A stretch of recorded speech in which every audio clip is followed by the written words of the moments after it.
우리가 본성의 마음을 깨닫기 위해서는 생멸의 마음을 끈질기게 붙들고 늘어져야 한다. 본성의 마음이란 우리에게 전혀 생소한 과일과 같은 것이라 본 적도 없고 들은 적도 없기에 전혀 짐작해낼 수 없다. 그렇기에 마음의 존재 방식을 살펴보는데 주의를 기울여야 한다. 멀리 갈 것 없이 욕망과 분노를 일으키는 마음을 지켜볼 수 있는 마음을 내 것으로 만들 수 있다면 마음을 문제시하진 않을 것이다. 마음이 문제를 일으키니까 마음을 찾아 나섰지 문제없다면 찾아 나설 필요는 없을 것이다. 인간이 욕망과 분노를 일으키지 않기란 불가능하다. 욕망은 목숨을 이어가려는 본능이고 분노란 목숨을 보호하려는 본능인 까닭이다. 그러한 본능을 마음에서 몰아내려는 것이 아니라 그것을 담담하게 지켜보는 마음을 발견하려는 것이다. 마음을 지켜보는 것은 마음과는 다른 속성을 지녔기에 지켜봄이 가능할 것이다. 또한 그 마음은 욕망과 분노에 물들지 않기 때문에 욕망과 분노로 물든 마음을 지켜볼 수 있다. 일상적인 마음이란 욕망과 분노에 물드는 마음이고 지켜보는 마음이란 욕망과 분노에 물들지 않는 마음이라 말할 수 있다. 그래서 우리는 같은 마음이면서도 하나는 물드는 마음이 있고 하나는 물들지 않는 마음을 지니고 있다. 물드는 마음을 사용하고 있으므로 물들지 않는 마음은 본성의 마음이라고 이름 붙인다. 어쩌면 물들지 않는 마음이 참으로 나의 주인공인지도 모른다. 물들지 않는다는 의미는 한결같이 변함없다는 뜻이기에 태어난 순간부터 마지막까지 우리를 떠나지 않고 늘 그대로 존재하고 있다.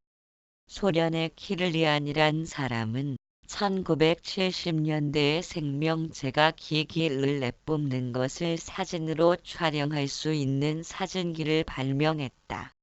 이 사진기에 의하면 건강이 악화된 사람의 기는 건강한 사람의 기보다 혼탁하고 어둡다고 한다.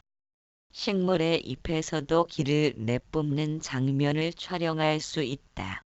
생명체가 내뿜는 기를 오라라고 한다.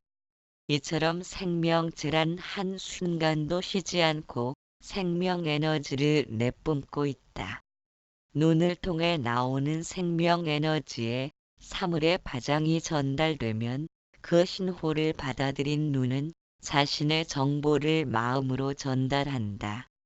눈이 보내온 정보가 마음으로 전달되면 마음은 그 신호를 받아들여 사물의 이름과 모양을 기억하고 인식한다. 귀에서 뿜어져 나오는 생명에너지에 소리의 파장이 전달되면 귀는 그것을 받아들여 마음으로 전달하는 과정을 거친다. 만일 귀가 소리를 받아들이는 역할만 한다면 소리가 없을 때는 아무런 정보가 없으므로 소리가 없다는 것을 깨닫지 못할 것이다. 그러나 우리는 소리가 없다는 것을 느낄 수 있다.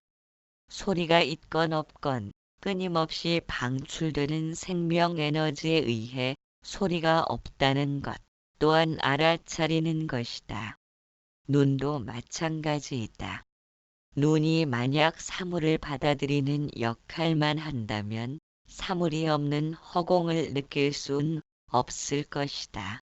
그러나 사물이 있거나 없거나 눈에서 방출하는 생명에너지에 의해 사물이 있음도 보고 없음도 볼 수 있는 것이다.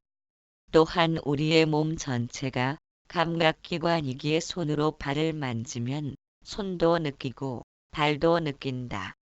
이처럼 우리에게는 식별할 수 없지만 몸 전체로 생명에너지를 발산하고 있다. 감각기관의 전부를 통해 끊임없이 생명에너지가 뿜어져 나오는데도 그것을 알지 못하는 것은 허망한 마음을 따라 움직이면서 좋은 것에 애착을 보이고 싫은 것에 원망을 드러내기에 정신이 없는 탓이다. 매 순간 생명 에너지를 발산한다는 사실을 안다면 자신의 좁은 견해로 좋고 나쁜 것을 구별하여 애착과 원망의 거품을 드러내지는 않을 것이다.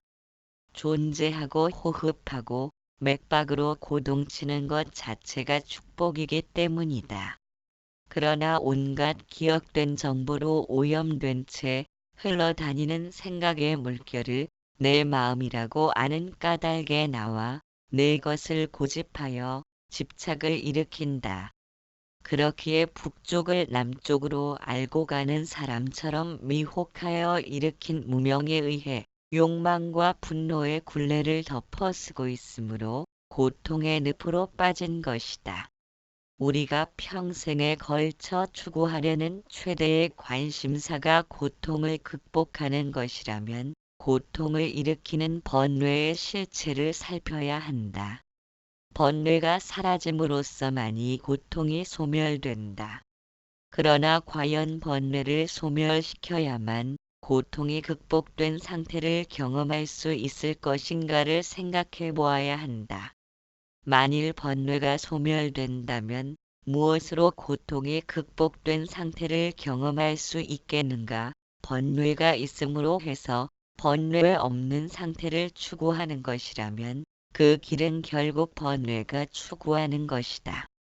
번뇌가 제시한 약도를 들고 따라가면서 어떻게 번뇌 없음을 이루려 하는가? 따라서 마음에서 얻고 추구함이 있다면 그것은 곧 번뇌의 또 다른 모습일 것이다.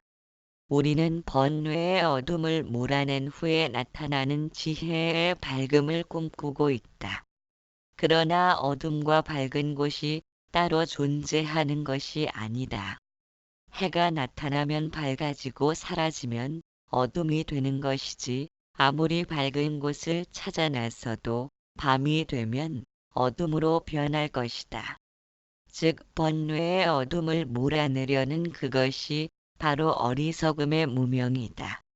지금 이 순간의 상태를 벗어나 다른 상태를 꿈꾸고 추구하는 까닭에 거짓된 마음의 노예로서 전락한 것이다. 지금 이 순간에 번뇌가 모습을 드러낸다 해도 그것을 기꺼이 받아들여야 한다. 그것을 벗어나려고 하는 순간 마음의 덫에 걸릴 것이기 때문이다. 번뇌를 포용하고 그것을 살아있음의 대가로서 받아들여야 한다. 아무리 발버둥 친다 해도 번뇌와 고통을 벗어날 방법은 없다. 오히려 벗어나려 버둥거릴수록 번뇌는 더욱 깊은 늪으로 잡아당길 것이다. 우리가 마음의 속성을 제대로 알지 못한 탓으로 스스로 빠져든 고통의 늪에서 벗어날 기약 없이 방황하고 있다. 좋고 나쁜 양변에 매달리게 되면 좋은 것을 소유하려는 애착을 통해 집착이 만들어진다. 집착이란 매 순간 변해가는 세상에 대하여 거부하려는 움직임이기에 스스로 고통을 잉태하고 있는 것과 같다. 마음의 속성을 깨닫지 못하면 스스로 고통을 만들면서 벗어나려는 모순을 행하고 있음을 발견하지 못한다. 평생에 걸쳐 행복을 뒤쫓지만 결국 이룰 수 없는 환상에 지나지 않는다. 고통이란 내 마음대로 세상이 움직여주지 않으므로 나타나는 것이다. 내 뜻과는 다른 일들이 생겨나기에 고통을 느낀다. 그 말을 바꿔 말하면 세상이 움직이는 대로 마음과 뜻을 맞추면 고통을 느끼는 일은 없을 것이다. 세상의 움직임을 변화시키려는 것보다는 내 마음을 바꾸기가 쉽다. 그런데도 마음은 그것을 허락하지 않는다. 아무리 마음을 고쳐먹으려 해도 칼로 물베기이고 허공을 움켜쥐려는 것보다 힘들다. 그래서 결국에는 세상을 내 마음에 맞추려고 등장시킨 것이 아상중심의 사고이다. 고통을 일으키는 원인이 아상 중심을 행하기에 타인과의 불화로 빚어지는 것이다. 우리가 부족함을 느끼고 불편해하는 것은 세상이나 다른 누구의 잘못도 아니다. 고통이 극복된 행복으로 다가서지 못하는 원인은 개체로서의 나를 고집하면서 내 형편에 따라 좋고 나쁜 견해에 집착하기 때문이다. 좋은 것은 움켜쥐어야 하고 나쁜 것은 멀리 떼어버려야 한다. 그렇기에 한 순간도 멈추지 않고 솟구쳐 나오는 존재의 축복도 끝없이 뿜어져 나오는 생명 에너지의 환희도 누리질 못하고 있다. 우리 모두는 생명이라는 하나의 뿌리로 연결된 존재이다. 제각각의 목숨을 지닌 것처럼 보여도 생명은 허공과 같아서 오고감이 없다. 만일 개체의 생명이 제각각 존재한다면 과거의 업으로부터는 영향받지 말아야 한다. 그러나 육신은 소멸되어도 생명은 늘 그대로이기 때문에 육신이라는 옷을 갈아입을 뿐이다. 만일 모든 사람들이 삶과 죽음을 겪으면서 육신의 옷을 갈아입는다면 육신의 주인공은 어떤 형상도 지니지 않고 존재한다는 의미이다. 육신이 소멸되면 아무것도 남겨져 있지 않은 까닭이다. 그렇다면 육신의 주인공은 마치 허공처럼 형상 없는 모습으로 존재하므로 이것과 저것을 나누거나 구분 지을 수 없다. 허공과 같은 육신의 주인공을 모든 생명체가 지녔다면 그것은 하나의 생명을 모두가 공유하는 것과 다를 바 없다. 이와 같은 관념이 절대관념인 것이다.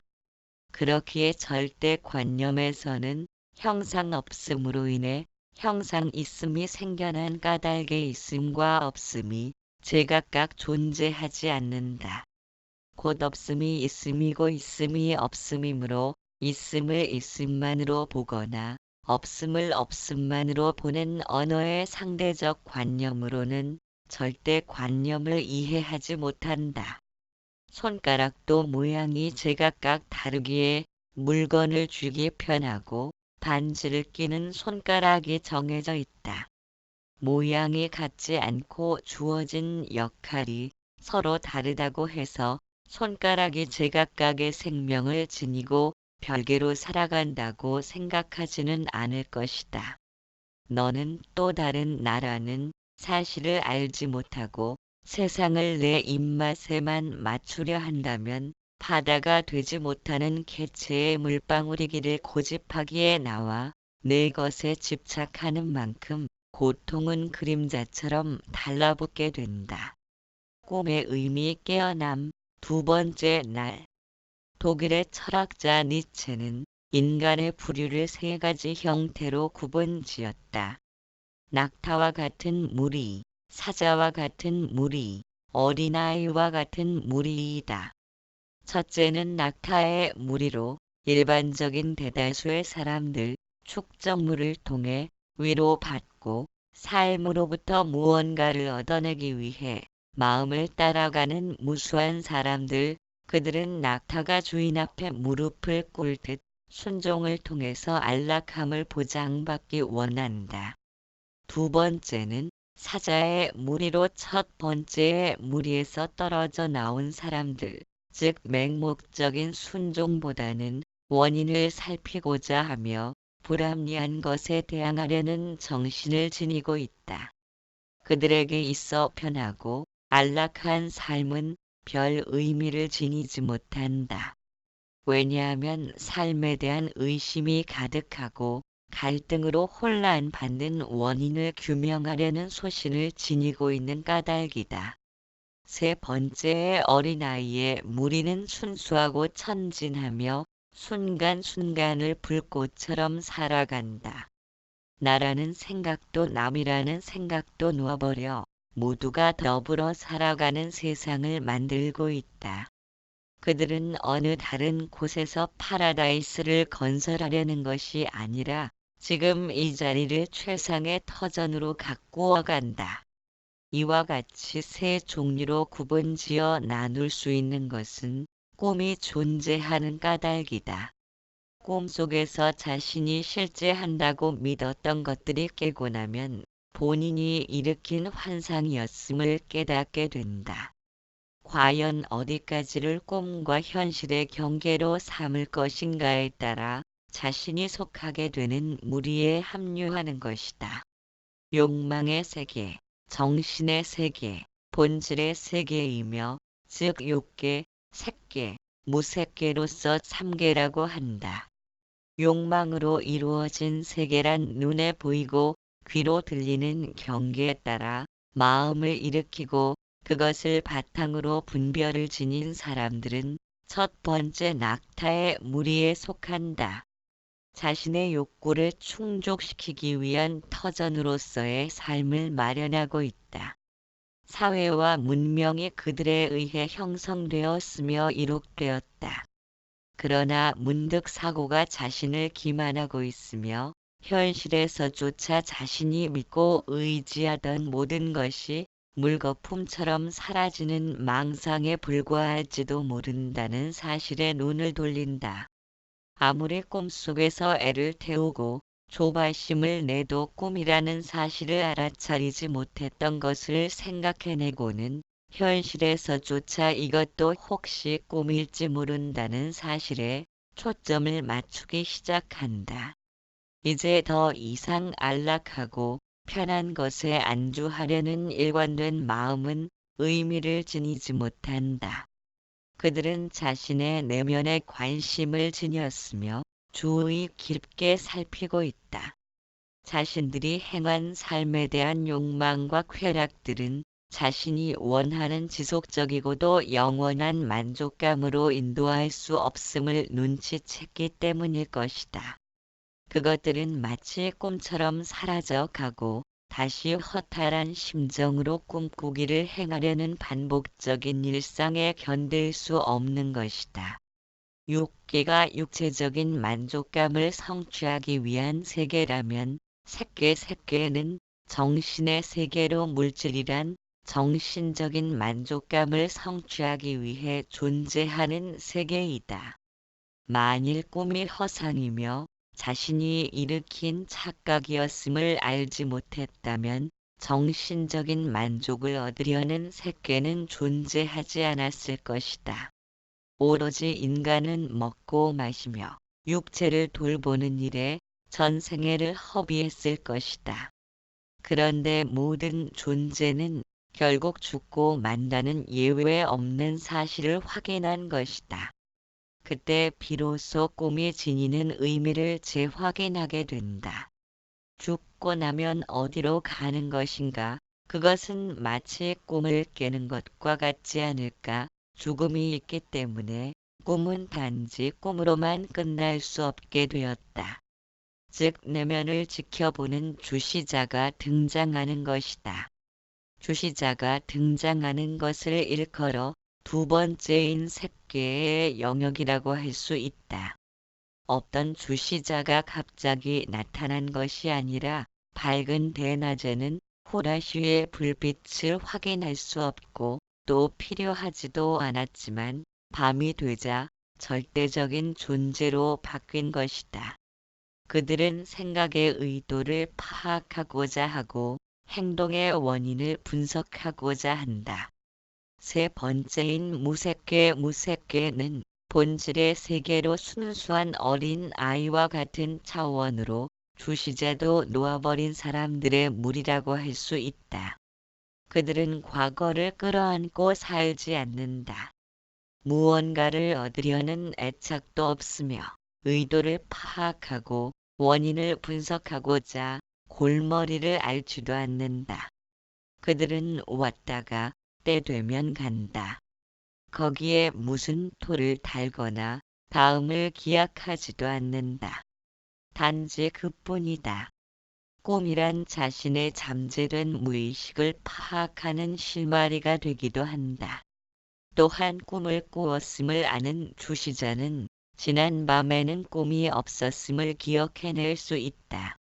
이 말은 꿈속에 나와 주시자가 분리되어 있다는 뜻이다. 만일 꿈속에 나와 주시자가 분리되어 있지 않다면 꿈을 깨면 함께 사라질 것이다. 그렇기 때문에 꿈을 꾸었는지 안 꾸었는지도 모를 것이다. 이처럼 꿈속의 나를 현재하는 나와 동일한 선상에 두고 있는 것을 첫 번째 낙타의 무리인 6개의 영역이라 하고, 꿈속의 나와 주시자가 분리되어 나타난 것을 두 번째 색계인 정신세계로 사자의 영역이라고 한다. 다음으로 세 번째 무색계인 본질세계로 어린아이의 영역에서는 꿈속의 나와 주시자가 완전히 일체화되어지는 것이다. 두 번째인 사자의 영역에서는 꿈을 꾸면서 이것은 혹시 꿈이 아닐까를 의심하게 된다. 절벽을 오르는 꿈을 꾸면서 이것은 꿈이라는 생각을 하게 되며 꿈이라는 사실을 확인하기 위해 과감히 절벽을 뛰어내린다. 이제 그에게는 더 이상 개인적인 욕망으로서의 꿈은 존재하지 않으며 무의식과의 연결 통로로서 활용될 뿐이다. 또한 사물을 보았던 경험에 의한 풍경이나 경치들만이 꿈속에서 나타날 뿐 주관적인 의식을 지니고 조바심에 불안하거나 초조함에 애태우지 않는다. 단 한 번의 꿈을 통해서 꿈속에서의 1인칭의 나는 사라진다. 현실에서조차 객관화된 의식을 통해 세상과 사물을 접하기 때문에 나와 나의 것이란 벽은 허물어지기 시작한다. 세상을 하나의 풍경화로 인식되기 때문이다. 모든 것은 인연으로 나타났다. 인연이 닿으면 사라질 액자 속의 그림이다. 이것이 세 번째인 무색계의 어린아이 영역이다.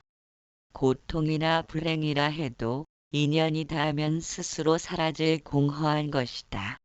아무리 가지 못하도록 부둥켜안아도 밤이 닿으면 어김없이 낮에 찾아드는 것처럼 왔다가 사라진다.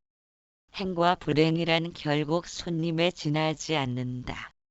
어차피 그들은 왔다 갈 것을 알기에 매달리지 않는다. 이제 그에게 있어서는 삶과 죽음조차도 꿈과 같은 손님일 뿐이다. 이렇게 꿈이 던지는 메시지는 대단히 크다. 꿈을 관찰한다면 무의식을 엿볼 수 있는 것처럼 현실에서 역시도 축적하고 쌓아 올리려는 집착심에 대하여 깨어있는 의식으로 관찰되어야 한다.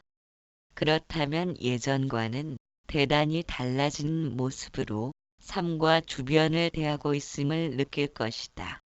왜냐하면 꿈을 우리가 꾸는 것이 아니라 꾸어지는 것과 마찬가지로 삶도 똑같이 우리에게 살려지고 있음을 발견하기 때문이다.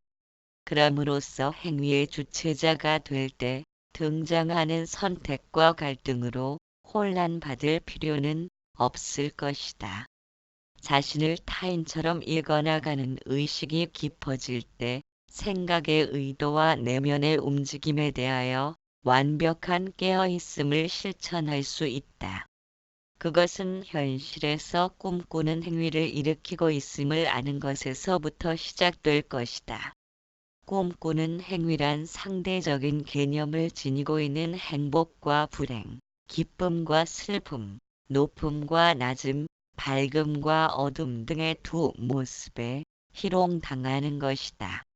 현실의 꿈꾸기에서 깨어난다는 것은 상대적인 두 모습의 실상은 하나의 뿌리로 이루어졌기에 어느 것도 참된 것이 아니란 사실을 이해할 때이다. 밤은 낮이 있어야 밤일 수 있고 행복은 불행이 있어야 행복을 경험할 수 있기 때문에 둘 중에 어느 하나만이 독립적으로 존재할 수 없음을 아는 것이다. 아상 중심을 행한다는 것은 좋고 나쁜 양변을 나누고 그에 따른 취사 선택의 의도를 일으키는 것이기에 상대적인 둘의 모습을 전체로 보지 못한다. 그렇기에 좋은 것은 쥐어야 하고 싫은 것은 물리치려는 주관적인 의식의 상태를 지니고 있다. 그와 같은 상태가 둘 아닌 전체를 알지 못하고 어느 한쪽에 집착을 일으키므로 현실에서 꿈꾸는 상태이다. 꿈속에서는 이것이 꿈이라는 사실을 도저히 떠올리지 못한다. 그렇기에 꿈은 계속적으로 반복되어 나타날 수 있다.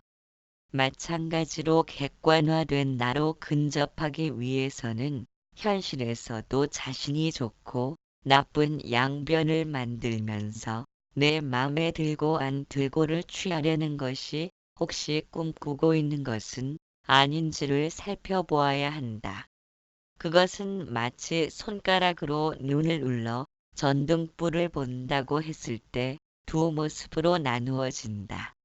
한쪽은 희미하고 한쪽은 분명하다고 해서 희미한 쪽을 거짓으로 보고 분명한 쪽을 참이라 생각한다면 참과 거짓으로 구분짓는 행위가 어리석음이고 집착이다. 그것이 현실에서조차 꿈꾸는 행위이다. 손을 치우고 전등을 바라본다면 거기에는 오직 하나의 전등만이 존재할 뿐 참도 없고 거짓도 없다.